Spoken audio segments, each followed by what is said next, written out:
Hello students, welcome back to my channel Sushant classes में आपका स्वागत है। इस वीडियो में हम applied mathematics ML Agarwal class 12th exercise 3.3 matrix हम सॉल्व करेंगे। और इससे पहले मैंने इस एक्सरसाइज से रिलेटेड मैट्रिक्स को हम मल्टीप्लाई कैसे करते हैं, properties of matrix, polynomial of matrix, power of matrix, सभी के सभी मैंने इसके प्रीवियस वीडियो में मैंने अपने इंट्रोडक्शन पार्ट में अपलोड किया हुआ है। और वहाँ पर मैट्रिक्स को हम मल्टीप्लाई कैसे करते हैं मैंने 3-4 एग्जाम्पल भी समझाया हुआ है। तो इस वीडियो पे आने से पहले आप इसका इंट्रोडक्शन पार्ट ज़रूर देख कर के आएँ, ताकि आपको ये एक्सरसाइज और अच्छे से समझ आए, क्योंकि मैंने सभी के सभी कॉन्सेप्ट मैंने उसी वीडियो में समझाया हुआ है। तो आइए एक्सरसाइज 3.3 समझते हैं, देखते हैं फर्स्ट क्वेश्चन क्या कहता है। एक ए मैट्रिक्स हमें गिवन है ये, और बी मैट्रिक्स गिवन है ये। तो कहता है कि हमें ऑर्डर बताओ ए बी का क्या ऑर्डर होगा और बी इंटू ए का क्या ऑर्डर होगा। तो हमें देखिए इसमें क्या करना है, हमें ए और बी मैट्रिक्स का ऑर्डर बताना है। तो ए मैट्रिक्स पहले लिखता हूँ, A into B is equal to -1 2 5, और बी मैट्रिक्स लिखता हूँ 2 -1 और 7। तो देखिए पहले तो ये चेक करते हैं कि क्या हम इन दोनों को मल्टीप्लाई कर सकते हैं या नहीं। तो इसमें देखिए एक रो है और 3 कॉलम है, और इसमें 3 रो है और 1 कॉलम है, और हमें ऑर्डर बताना है ए इंटू बी का, यानी मल्टीप्लाई करने के बाद क्या ऑर्डर आएगा। और मल्टीप्लाई होने के लिए पहले वाले का कॉलम और दूसरे वाले का रो बराबर होना चाहिए। तो ये दोनों देखिए इक्वल है, लेकिन मल्टीप्लाई के बाद ऑर्डर आएगा वो क्या आएगा, 1 इंटू 1। तो इसका ऑर्डर क्या आ जाएगा, 1 इंटू 1। अब इसके सेकेंड पार्ट में बोला हुआ है बी इंटू ए बताओ। तो पहले बी मैट्रिक्स को लिख लेते हैं, 2 -1 और 7, और -1 2 और 5। तो इसका ऑर्डर कितना है, 3 रो 1 कॉलम, और ये 1 रो 3 कॉलम। तो देखिए क्या मल्टीप्लाई कर सकते हैं, तो बिल्कुल कर सकते हैं। फर्स्ट वाले का कॉलम सेकंड वाले का रो इक्वल है, और मल्टीप्लाई करने के बाद क्या ऑर्डर आएगा, 3 इंटू 3 का ऑर्डर आएगा, 3 इंटू 3, ये इसका आंसर आ गया। और ये सभी कॉन्सेप्ट मैंने अपने इंट्रोडक्शन पार्ट वाले वीडियो में बताया हुआ है। अब देखिए सेकंड क्वेश्चन पे चलते हैं। A is a matrix order 3 into 3। एक ए कोई मैट्रिक्स है जिसका ऑर्डर है 3 इंटू 3, और बी कोई मैट्रिक्स है जिसका ऑर्डर है 2 इंटू 3। पूछ रहा है कि can you find A B, इसका ए बी कैलकुलेट कर सकते हैं, मतलब क्या हम इन दोनों को मल्टीप्लाई कर सकते हैं। तो चेक करते हैं। देखिए मल्टीप्लाई करने के लिए कंडीशन क्या होना चाहिए, पहले वाले का कॉलम और सेकंड वाले का रो इक्वल होना चाहिए। तो क्या ये इक्वल है, बिल्कुल नहीं है। यहाँ पे 3 कॉलम है, यहाँ पे 2 रो है, तो नहीं, इसको हम मल्टीप्लाई नहीं कर सकते। अब आइए थर्ड क्वेश्चन पे चलते हैं। हमें देखिए एक ए और बी दो मैट्रिक्स गिवन है, और A B is equal to उसने क्या कहा है, सी आई जे। और आई कोई स्टूडेंट जो है, आई जो है वो रो को रिप्रेजेंट कर रहा होता है, जे जो है वो कॉलम को रिप्रेजेंट कर रहा होता है।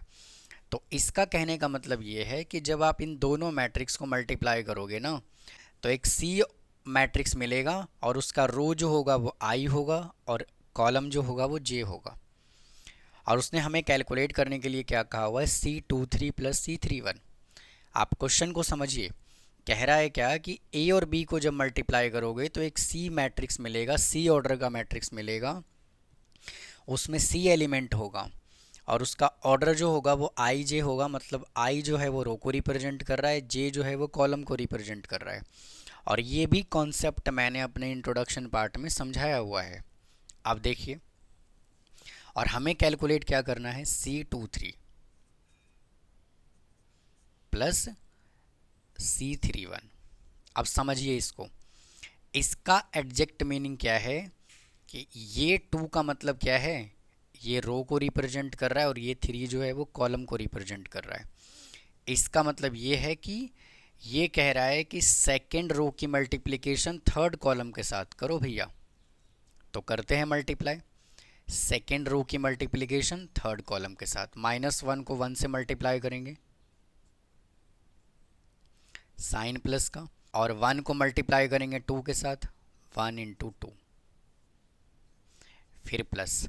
और इसका कहने का मतलब ये है कि थर्ड रो को मल्टीप्लाई भैया फर्स्ट कॉलम के साथ कर दीजिए, क्योंकि अभी बताया है आई जो है वो आर को रिप्रेजेंट कर रहा है मतलब रो को, और जे जो है वो कॉलम को रिप्रेजेंट कर रहा है। इसका मतलब ये है यहाँ पर 2 जो है वो रो को रिप्रेजेंट कर रहा है, 3 जो है वो कॉलम को रिप्रेजेंट कर रहा है। तो थर्ड रो की मल्टीप्लिकेशन फर्स्ट कॉलम के साथ करके दो, ये लो 2 को 3 से मल्टीप्लाई कर दीजिए प्लस, और 3 को 1 से मल्टीप्लाई कर दीजिए is equal to -1 plus 2 -1 plus 2 plus 6 plus 3 1 plus 9 is equal to 10। अब आइए इसके फोर्थ क्वेश्चन को सॉल्व करते हैं। वापस से हमें इसको मल्टीप्लाई करना है, तो रो इंटू कॉलम मल्टीप्लाई करते हैं। x को 1 से मल्टीप्लाई कीजिए x प्लस 1 को -2 से मल्टीप्लाई कीजिए -2, फिर x को 0 से मल्टीप्लाई करेंगे 0, और 1 को 0 से मल्टीप्लाई करेंगे 0 is equal to 0। x -2 is equal to 0, तो x इज इक्वल टू कितना आ गया 2। फिफ्थ क्वेश्चन को सॉल्व करते हैं। पहले इसको मल्टीप्लाई करना है, और इसमें देखिए हमें बोला हुआ है x बताना है। तो पहले मल्टीप्लाई कैसे करते हैं? मल्टीप्लाई करने की कंडीशन को चेक करते हैं कि क्या मल्टीप्लाई हो भी सकता है कि नहीं हो सकता। तो इसमें देखिए 2 रो है और 2 कॉलम है, और इसमें भी 2 रो 2 कॉलम है। तो देखिए पहले वाले का रो सेकंड वाले का कॉलम क्या है, इक्वल है, तो मल्टीप्लाई हम कर सकते हैं। तो फर्स्ट रो को फर्स्ट कॉलम से मल्टीप्लाई कीजिए, 2 को 1 से मल्टीप्लाई कर लीजिए, फिर प्लस 3 को -2 से मल्टीप्लाई कीजिए, फिर फर्स्ट रो की मल्टीप्लिकेशन सेकंड कॉलम के साथ, 2 को मल्टीप्लाई -3 के साथ, और 3 को मल्टीप्लाई 4 के साथ। अब सेकंड रो की multiplication first column second column के साथ, 5 को मल्टीप्लाई 1 के साथ करेंगे, प्लस 7 की मल्टीप्लिकेशन -2 के साथ, अब 5 को मल्टीप्लाई -3 के साथ, और 7 को मल्टीप्लाई 4 के साथ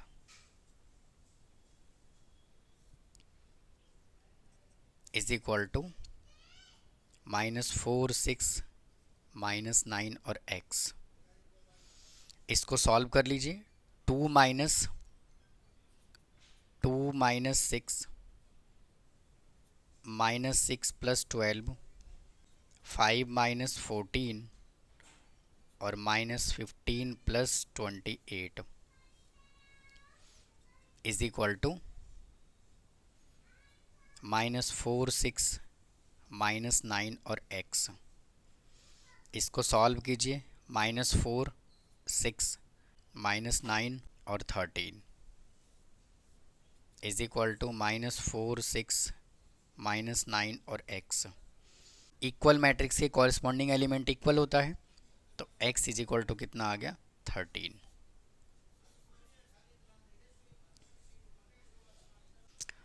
आइए क्वेश्चन नंबर 6 सॉल्व करते हैं। देखिए क्या कहता है, हमें x y z की वैल्यू बताना है, और ये हमें देखिए मैट्रिक्स गिवन है। तो मैट्रिक्स हमें क्या गिवन है, 1 0 0 0 1 0 0 0 1, और सेकेंड मैट्रिक्स गिवन है x y z is equal to 1 -1 0।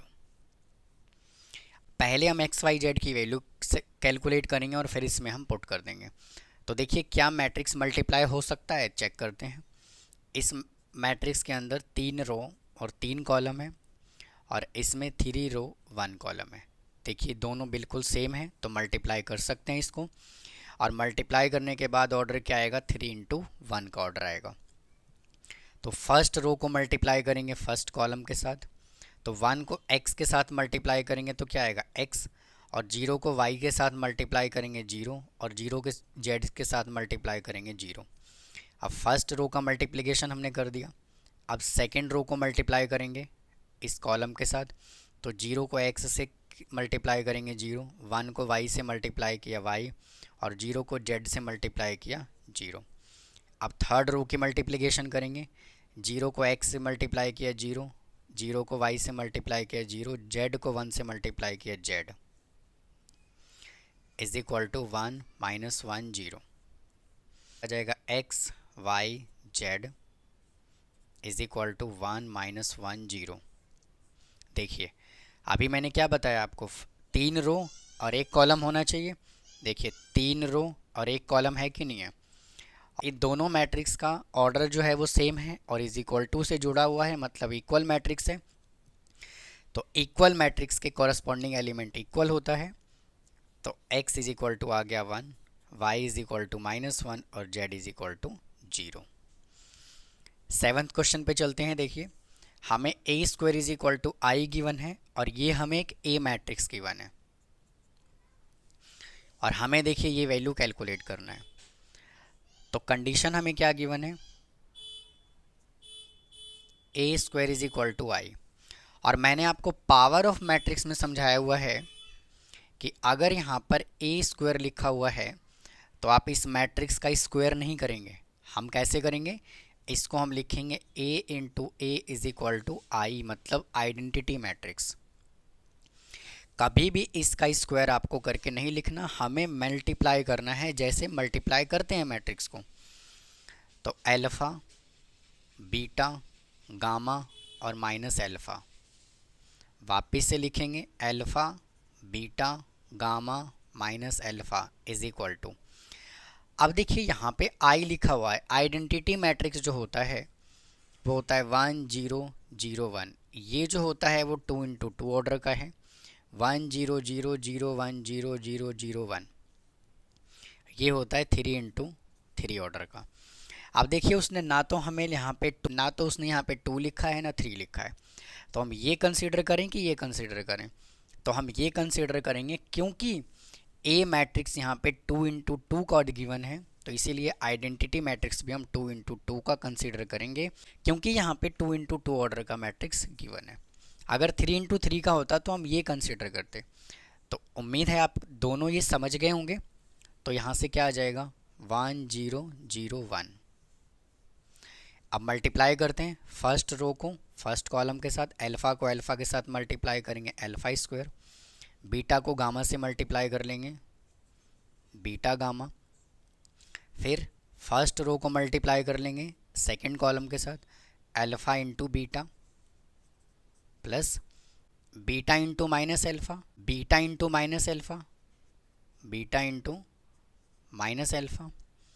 अब देखिए गामा को अल्फ़ा से मल्टीप्लाई करना है, गामा इंटू अल्फ़ा, फिर इसको इससे मल्टीप्लाई करेंगे plus minus alpha into gamma.